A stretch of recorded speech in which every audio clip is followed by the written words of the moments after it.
Quand je prends dernièrement les propos d'Emmanuel Macron sur l'Afrique, eh bien, tout Africain conscient devrait donc comprendre très vite tout ce qu'il a pu nous dire et qu'est-ce que ça signifie.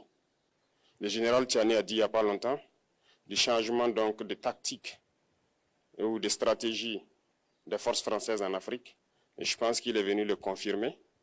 Il s'agit de dissoudre et de garder un dispositif socle. Et Emmanuel Macron l'a si bien dit qu'on ne peut que le remercier pour cette sincérité, même si certains ont voulu mettre la poudre aux yeux de leur population, mais la réalité finit par rattraper aussi. Ils ne partiront pas de certains pays, ils ont juste dissous le dispositif. Vous ne les verrez plus dans des bases, mais dans les ambassades, ils seront là. Ils vont constituer des sociétés de sécurité pour sécuriser leurs sociétés qui existent dans ces pays-là. Mais les soldats seront là, mais vous ne les verrez plus en tenue ou rassemblés dans des bases. C'est tout ce que ça veut dire. Ils vont se réorganiser, mais seront là. Il a parlé de politesse vis-à-vis de certains chefs d'État en leur donnant la primauté d'annoncer donc la rupture ou le départ des forces françaises. Ça nous importe peu, on peut dire, mais tout ce que nous savons, c'est que si vous voulez une rupture avec ces forces impérialistes, c'est simple, on dénonce les accords. Tout commence par là-bas. Et je pense que l'exemple du Tchad, en tout cas, est palpable. Ils ont commencé par dénoncer les accords. Sinon, si on ne dénonce pas les accords, juste dire que les bases quittent, on n'a rien fait. Parce que le problème se trouve dans les accords coloniaux de défense qui ont été signés depuis l'indépendance. Le plus dangereux n'est pas ceux-là que vous voyez dans les bases. Le plus dangereux, ce sont les conseillers militaires. Les conseillers existent dans tous ces pays. Ils ont existé au Burkina aussi jusqu'en fin 2022, jusqu'à ce que nous prenions nos responsabilités. Et qui sont ces conseillers militaires? C'est ceux-là qui sont censés mettre en pratique la politique de la France ici. Ils doivent travailler à rendre nos armées très faibles pour que la France puisse toujours avoir l'argument d'exister ici. Sous Blaise Compaoré, ils avaient réussi. Nos sentinelles prenaient donc la garde avec des bâtons. C'est ça que la France veut de nos armées. Lorsque nous arrivons à cette étape, nous n'avons pas le choix que de vouloir qu'ils viennent s'installer. Mais l'armée burkinabé a réussi à un moment donné à se débarrasser des conseillers militaires. Malheureusement, je pense qu'en 2019, après l'opération Otapouanou, où ces Français ont vu que l'armée burkinabé avait encore une capacité de réagir au terrorisme, ils ont appelé les chefs d'état-major en France. Les conseillers militaires existent dans tous ces pays. Ils ont existé au Burkina aussi jusqu'en fin 2022, jusqu'à ce que nous prenions nos responsabilités. Et qui sont ces conseillers militaires?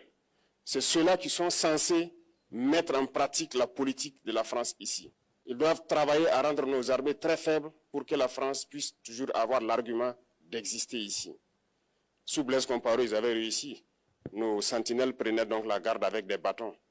C'est ça que la France veut de nos armées. Lorsque nous arrivons à cette étape, nous n'avons pas le choix que de vouloir qu'ils viennent s'installer. Mais l'armée burkinabé a réussi à un moment donné à se débarrasser des conseillers militaires. Malheureusement, je pense qu'en 2019, après l'opération Otapouanou, où ces Français ont vu que l'armée burkinabé avait encore une capacité de réagir au terrorisme, ils ont appelé les chefs d'état-major en France, ils l'ont instruit de reprendre les conseillers militaires dans toute la structure. Eh bien, il n'a pas accepté, mais au retour au pays, les politiques l'ont instruit d'accepter les conseillers militaires. Et c'est là que les conseillers militaires sont revenus dans l'armée burkinabé en 2019. Avec toutes les conséquences qu'on connaît, l'armée était en train de disparaître dans les années 2020-2021. Et d'ailleurs, c'est le moment où beaucoup de militaires ont dû déserter parce qu'il n'y avait plus d'espoir. On était en train de s'effondrer. Voilà un peu comment ils travaillent. À l'état-major général des armées, dans tous les états-majors d'armée, dans les écoles, c'est eux qui sont censés dicter la politique de notre armée. C'est eux qui nous disent combien recruter, quand recruter et qu'est-ce qu'il faut en faire. Ils sont dans les écoles pour nous dire comment il faut les former et ainsi de suite. Tant que ces conseillers militaires sont là, vous n'êtes pas indépendant. Votre armée aura juste l'apparence d'une armée qui sera là en train de faire des parades, du cirque.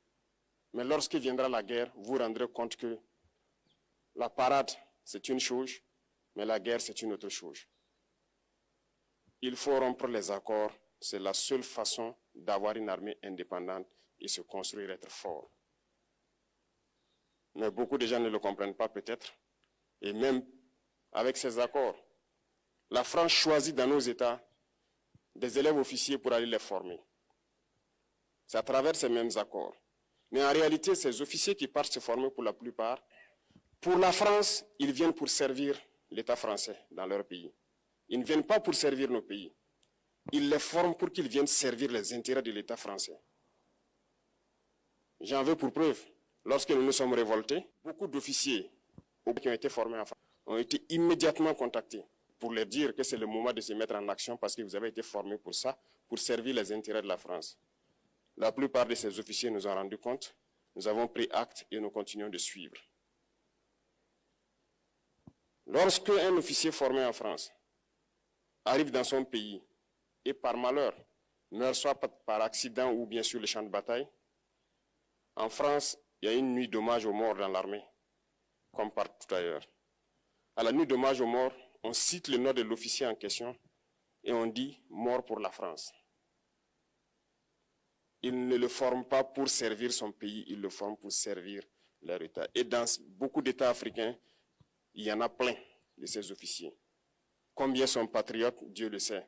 C'est une leçon que Emmanuel Macron a donnée encore aux chefs d'État africains, de se rattraper et de pouvoir vraiment mener cette lutte contre l'impérialisme.